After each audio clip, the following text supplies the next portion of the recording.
Okay, Sanskrit. All right, so tell me, how are you all feeling about Sanskrit? Like, what do you think of when you hear the word Sanskrit? Are you like excited? Are you nervous? Can you not wait? Are you like, where are you on that journey? Some of them are a little weird. Like they're like it's intimidating to look at, but when you actually say them, you're not. Mm-hmm. They sound exactly Uh-huh. Yeah. Mm-hmm. What else? I don't want to say lingo, like just to make it more natural to be able to recall. Yeah. Mm-hmm. I think it's fun to have an alternate saying. Mm-hmm. Instead of English. Yeah. Mm-hmm. Yeah. What else? Why do we use that? Here, let's open the circle up so she can. What's your name? Brittany. Brittany. So yeah, let's slide. Yeah, so Brittany. And Brittany, will you take your shoes off, please? You all know me. I'm the shoe police. No shoes on the floor in the yoga studio. Perfect. Thank you. So why do we use Sanskrit? What is it? What's it for?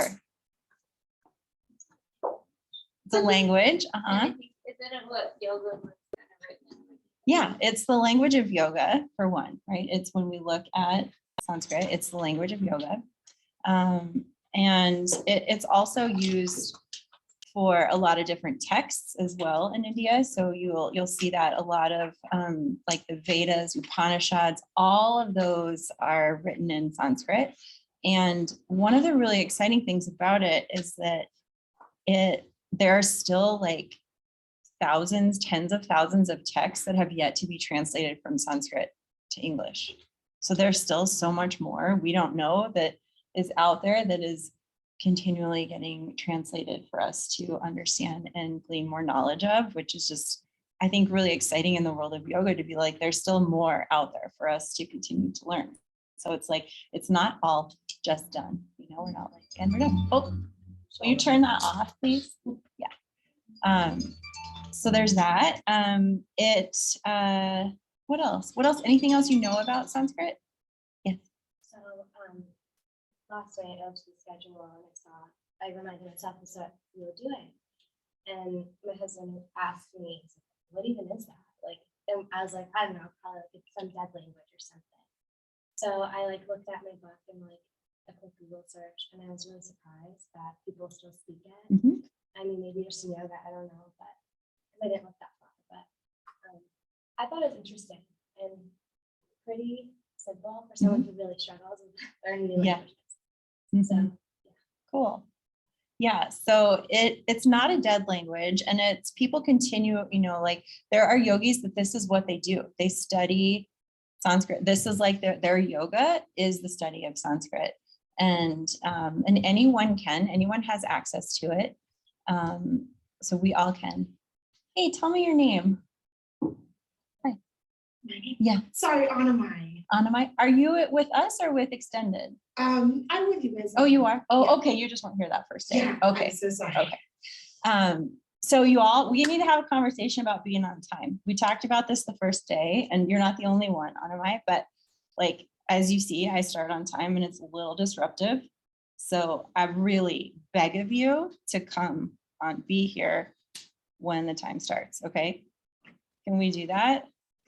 Because it's just hard for me as a teacher to be focused when everybody's walking in and it pulls focus of the room, and it's a challenge. So we only have a limited amount of time together, and so there's a lot to get in. And so when I finish on time, so I just ask that we start on time. Okay, respect everybody's time. Okay, great, thanks. Okay, so back to Sanskrit. Let's see, what else I was going to say. So when we look at Sanskrit, not only is it a living language, the language of yoga, the way that Sanskrit came about was through the monks, the yogis, the ancient yogis were sitting in deep, deep meditation, and the vibrational resonant sounds of the language and the alphabet came to them. And that is different than any other language in the world. There's no other language like that. like in English, for example, things are arbitrary. Like we call this an eraser, but whatever, you know, it's like we could call this toothbrush. It's only called an eraser because we've all decided that this is an eraser, right? So in Sanskrit, it's different. So like the word peace in English, you know, we've all like this means peace, this means peace. But if we look at in Sanskrit, the word peace, does anyone know what that is by chance? Maybe do. I'm sure you've heard it. Shanti, yeah, Shanti. So the word Shanti, when you look at how it hits the points in the mouth and in the body, the syllables and the letters, it actually resonates peace, like the core of what peace is. So that when we chant peace, you can say peace, peace, peace in English, and you can feel good doing it. But if when you're chanting Shanti, Shanti, Shanti over and over again, you are invoking that, and that vibration goes within for yourself to cultivate more ideas of actual peace from within. And that's why I think one of the reasons why I think Sanskrit is so beautiful and so cool is that it is that vibrational language that came from that deep-seated meditation from the ancient yogis way back when, about 500 BC-ish, 400 or 500 BC-ish, around that time. And it was codified back then because it was originally oral. Everything was oral. This wasn't written. It was just passed from teacher to student. It was one of those languages. So you didn't get to learn things until the teacher felt like you were ready, and it was passed on and on and on and down from there. And then it was codified in 400 or 500 BC by a person named Panini. Don't worry, that's not on a test. You don't need to know, but if you ever see that name, that's who it is. Also around the same time of Patanjali, who wrote the Yoga Sutras, which if you're reading True Yoga, you're already getting into that. Like, oh, Yoga Sutras. They were together around the same time. What else do I want to say about that? Anything else? And so this is where also it comes down to the respect of where yoga comes from, that it comes from India, that, you know, when we utilize and say the words in Sanskrit, not only do we acknowledge where the yoga comes from, so we're paying respect and honoring it, we're hopefully invoking the meaning and the essence of each asana as well. So each pose, we get to kind of invoke that and bring that in when we say it, because there are different, as you're all learning with the chakras, the nadis in the body, on the body, all those energy centers, it lights those up when you say those words. So each, like you can dive really deep into Sanskrit if you want to, where you be like, when you say Bhujangasana, cobra pose, that it's like these points light up in the body. And it's like, ooh, like even just by saying that, you're doing yoga from the mouth and with the words, which is really cool, as well as the physical asana when you're doing it. It means, so when you look at Sanskrit, we've got breaking it down. It's sam and then kri. So it means together, to do. And what it translates to is a well-polished or well-formed language is what the word Sanskrit really translates to. When you see it written, so the script so it's like a line with all the, you know, the letters, you're like, I don't know this alphabet. That's called Devanagari, which is written right here for you. And what that translates to is the language of the gods. So it's even like fun. It's even like, oh, right, that it was passed down to us through that deep state of meditation. You will, fortunately though, you don't have to read Devanagari, but I bet you already know one word in Devanagari you all would recognize. Does anyone know what that would be? You've seen it written in Sanskrit, and I guarantee you all know what that is. Some of you might even have a tattoo. What? It's Om. Yep, absolutely. It's Om. So you've seen Om. So that's written in Devanagari when you see it. It's like, looks like a 3. There's a line, and then that little squiggle off to the side, and that translates to Om. But what we do is we use the transliteration. So what that means is we use the Roman alphabet to then help us to understand what it is. And it translates in a way that it's phonetic, but we use some diacritical marks because we don't have the equivalent in English to some of the sounds that we make. So you will see some dashes, you'll see some lines like over letters, and that's gonna, what that do is gonna connotate how we emphasize certain parts of our mouth with the letters. Okay. So what I will say with learning Sanskrit is that don't be too scared. I mean, it's okay. Be scared. It's fine. Be scared if you want to. But what I'll say is don't let that stop you from trying. Okay. Because no one is expecting you to be perfect, especially now, especially if this is all brand new to you and you've never really even said any words.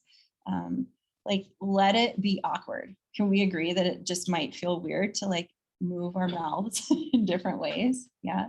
And it's one of those things, if you speak more than one language, you know, right? The first time you learned a language, you weren't like, oh, I got that. You know, you didn't just see it and get it. And it takes time and it takes practice.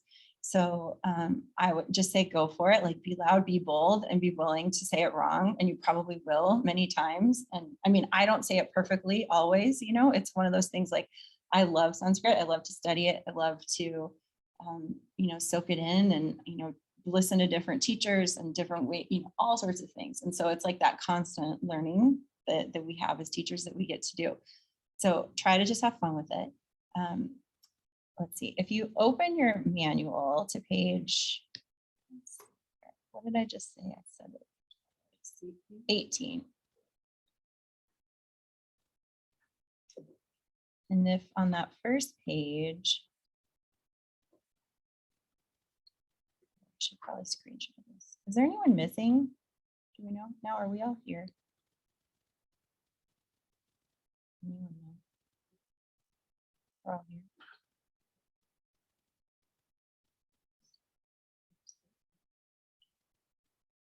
Oh, okay. So maybe I don't even have to. Well, I don't know, just in case. I'm Sure, nervous. I'm like, yeah. I'll just in case. Or if you want to go back, if you want to go back, you have. So if you scroll down first, if you just look here on the top there, we've got the alphabets on the left-hand side in Devanagari. Don't need to know that. I mean, you can if you want to, you're welcome to learn it.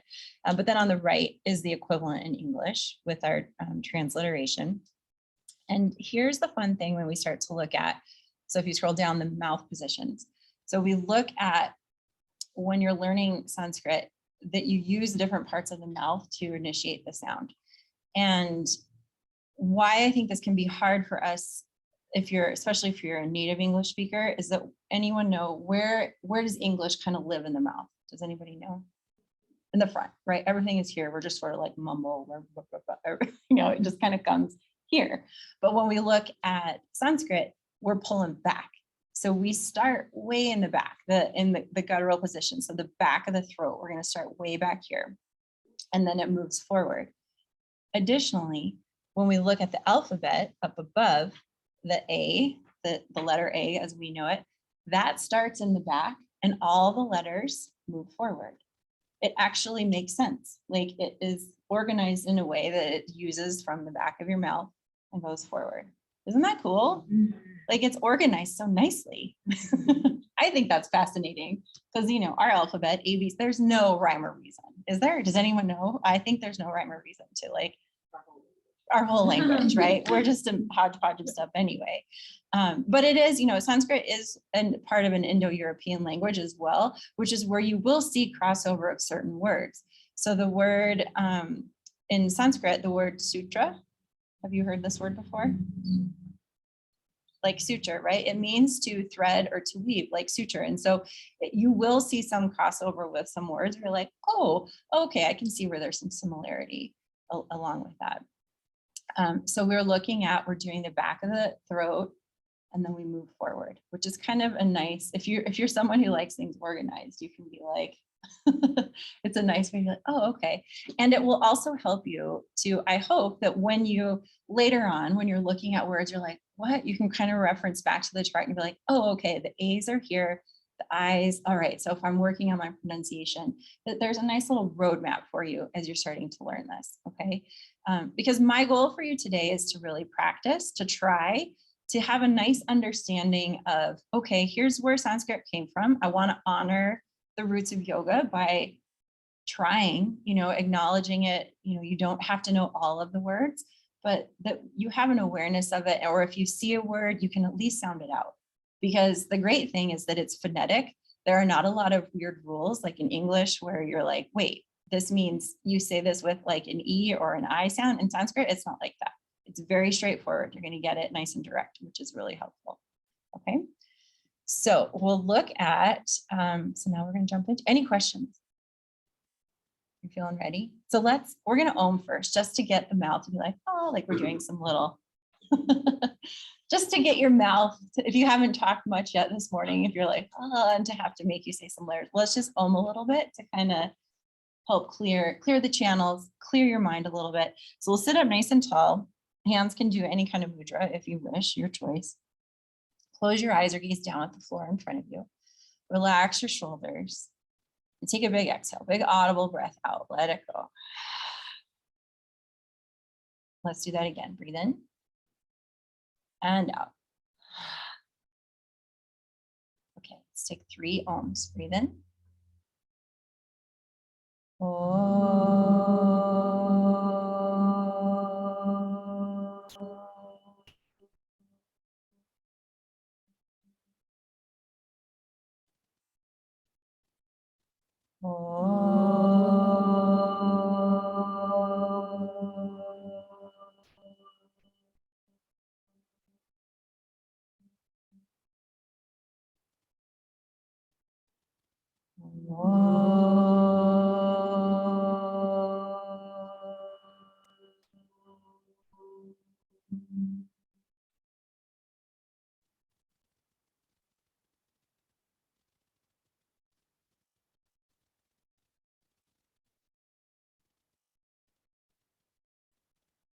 And softly open your eyes.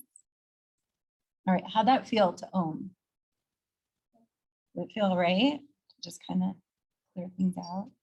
Yeah, it's one of those things that it's just always, whenever you can, whenever you need to just reset, Oming is great. I mean, just have your eyes open if you're in the car and Oming, but but you can Om while you're driving. You can Om if you want to, wherever you want to, it's one of those things, like feel free.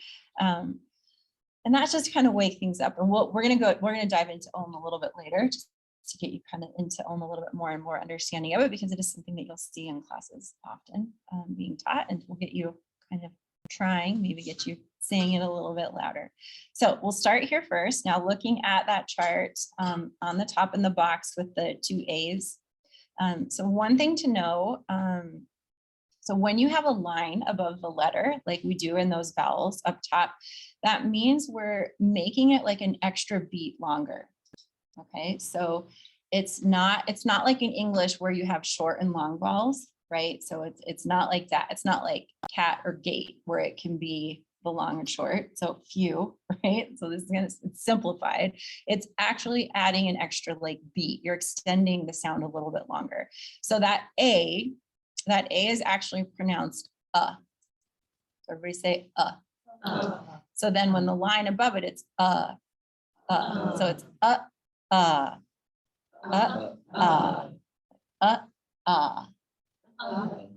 Okay, great. So this is where you will hear me say this a lot, to be practice teaching, saying the words out loud. So you had your posture clinic yesterday, right?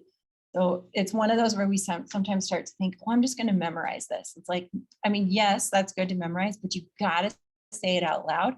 Just like with Sanskrit, you've got to say it out loud to like really start to get it. It's meant to be a spoken language. Okay, so we'll start again. So all of these up top here are all vowels. So we've got quite a few here. So it's and that's guttural. So think back of the throat. You can use that little chart, that mouth there as an example. Then we're going to move to E. So we're pulling back, you're almost smiling. So it's like an E. Okay, so E. Do you feel the difference? The E. Do you feel how it moves, right? That the sound, it starts here and then it moves forward a little bit. Okay. Then we're moving forward to ooh. So now we move more towards labial, more towards the mouth. Yeah. So we've got E.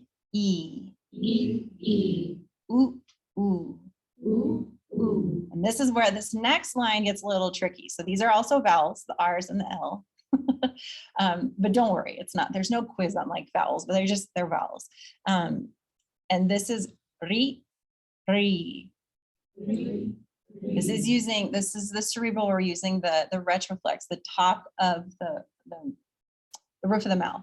Okay, so it's ri, ri.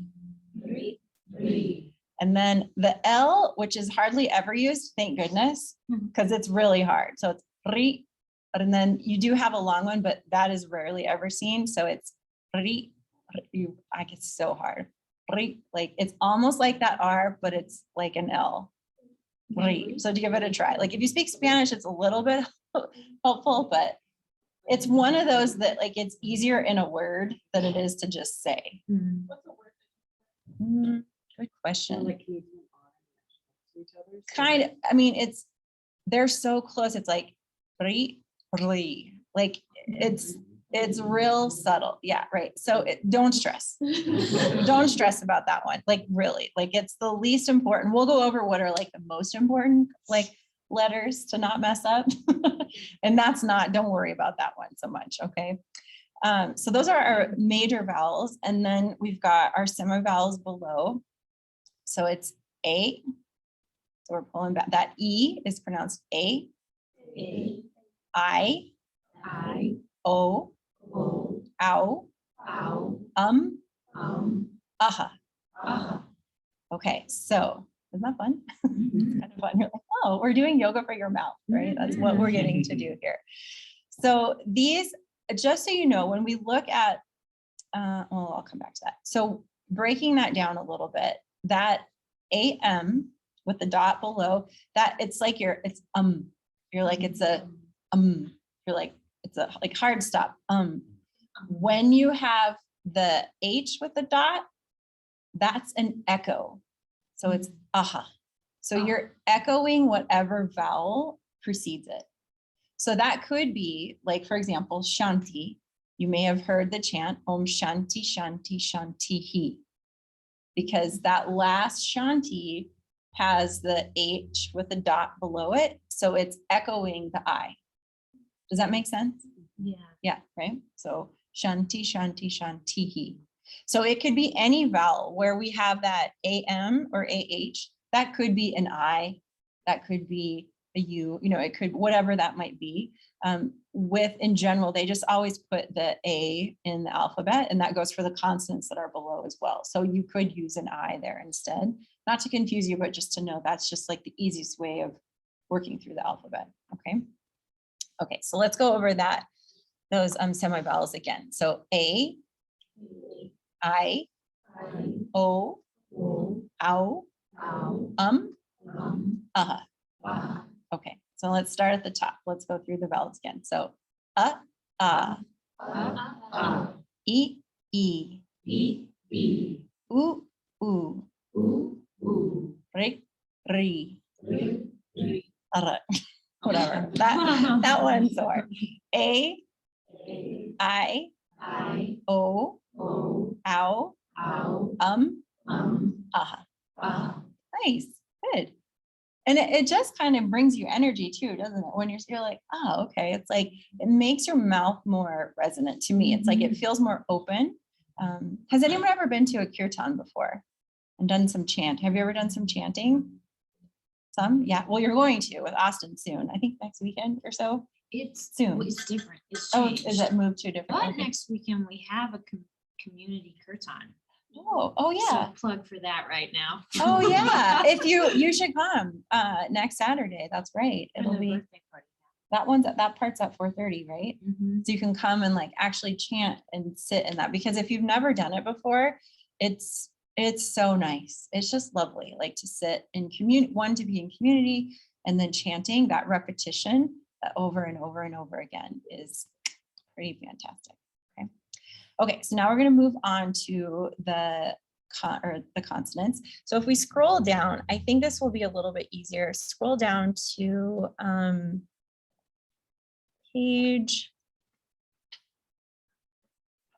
to page 20. Because I think this can sometimes help make it a little bit easier if you see like an equivalent kind of word to work from there, okay? So let's see. So we'll start here at the guttural. So it's ka, ka, Ka, ga, ga, ga, nya. nya, So that's what we start. We're taking it from the back. So that's nya. nya. Mhm. Right. Then palatal will move a little bit forward. So the CH is cha, Cha, cha, cha, cha, cha, ja, ja, ja, ja, nya. nya.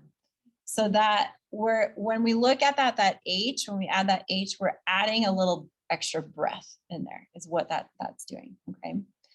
Okay, then moving down, so retroflex, this is where the tongue is gonna go to the roof of the mouth when you say this, okay? So it's actually gonna touch, like you pull your tongue back to the roof of the mouth. So we've got ka, ka, da, da, na. Isn't that funky? So we don't have that in English at all, right? We don't, the retroflex is very foreign to the English language. So it's ka, ka, da, da, na, right? It's like, whoa, weird. My tongue is working differently. Then we've got dental. So this is where we're at the teeth, and this is where it's actually dental. So in English, dental, even if you say the word dental, you can feel it kind of come forward, but your tongue in English, the tongue doesn't touch the teeth. In Sanskrit, it does. So you've got to pull the tongue more forward to actually let it touch the teeth. So this is still, again, even though you're like, oh, phew, this is easier. It's like, it is, and it's not. We got to stretch the tongue, right? A little bit further. So it's ta, ta, da, da, na. Okay, great. I mean, that's a lot easier though for us, though, right? It's just like, it's almost like we're lisping a little bit with it. Okay, then labial. So now we're at the mouth here. We've got pa, pa, ba, ba, ma.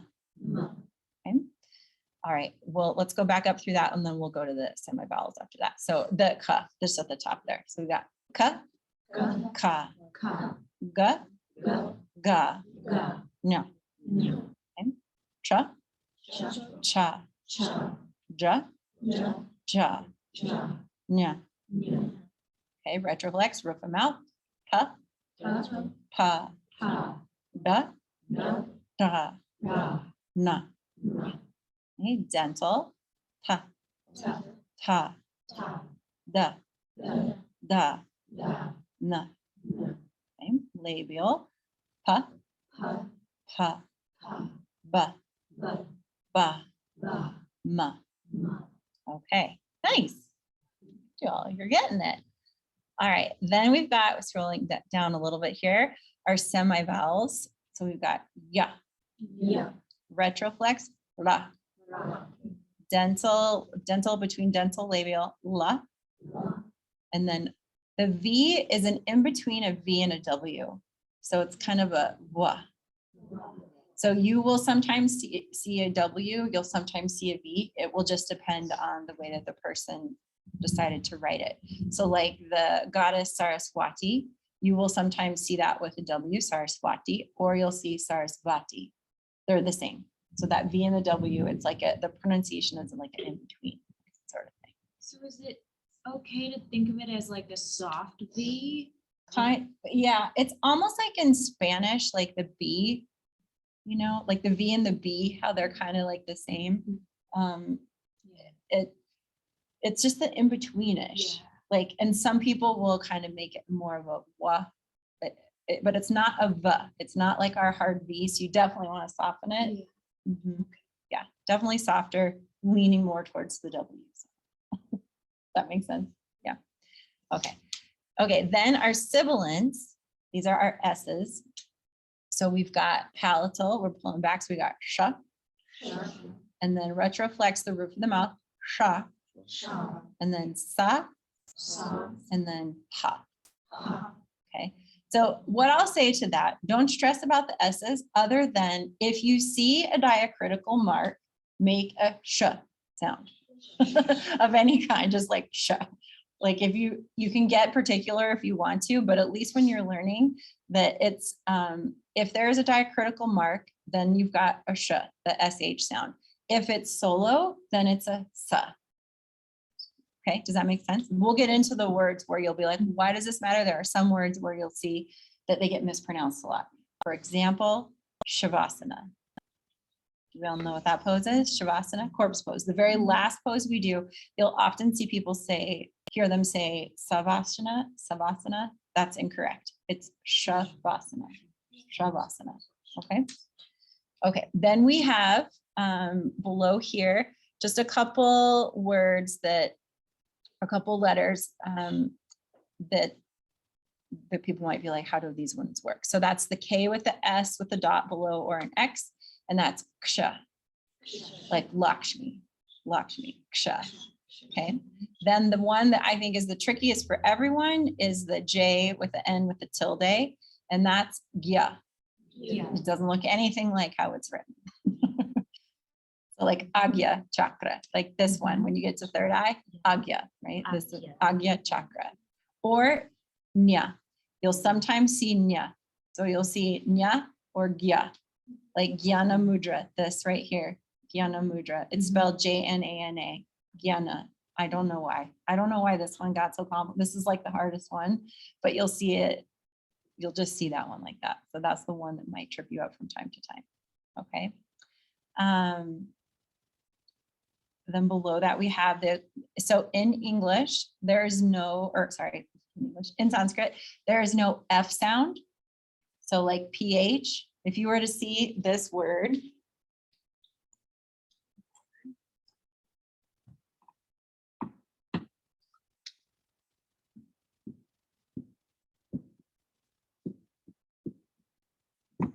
how would we say that? Kappa, kappa, kappa, kappa. It's not kapha. You will sometimes hear it pronounced kappa. This is part of one of the tributes of in Ayurveda. So it's one of them, but it's technically kappa. Okay.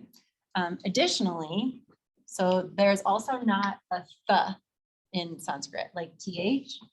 So this is another word. Oh my God, I can't get it out.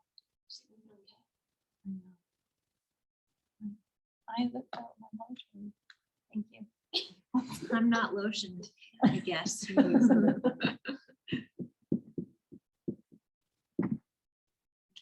Hatha, hatha yoga. You will hear people all the time say hatha, hatha yoga. That is not, it's incorrect. So hatha, hat means sun, ta means moon, hatha yoga. So it's that balancing of the two, the lunar and the solar. It's here, it's the heart, and the hatha. It's the heart chakra. It's the unstruck sound, the technical translation, unstruck sound. Yes, so hatha, not hatha. Okay. There's also not a ja or ja sound like the Z. There isn't that in Sanskrit as well. Okay. All right. How's that feel? Is this helpful to kind of get like, okay, starting to kind of get some of this down? Let's see. So let's go through. Shall we do the whole alphabet? Let's try the whole alphabet. And then I'm going to have you partner up and try the alphabet. Just kind of go through this with each other to just sort of practice to be like, where do you feel a little stuck? Where you're like, wait, how do I say that? Just to kind of practice it so that you don't leave here and then you look at it and you're like, oh no, I didn't, that didn't make sense. Okay, so we'll start at the top. So it's e, u, ri, just whatever, sorry, that one. And then I, o, ow, aha, ka,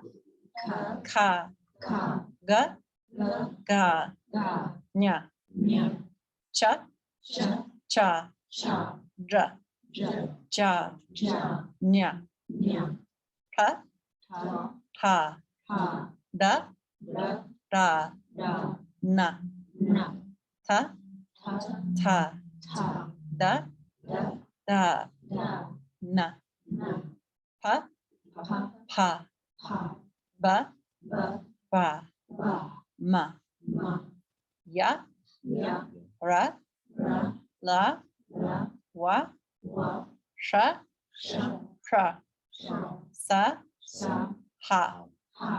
Awesome. You did it. Got through the alphabet. Okay, friends. So let's, oh, and then, sorry, we could do our ksha and gya if you want to. All right, so from here, now let's partner up, just grab a little partner and just go through that. Practice that a little bit, go through just being like, try it. You can say it together. You can try it on your own, like your choice, however you want to give that a whirl. So we'll take, a few minutes just to give it a whirl and see how that goes. Okay.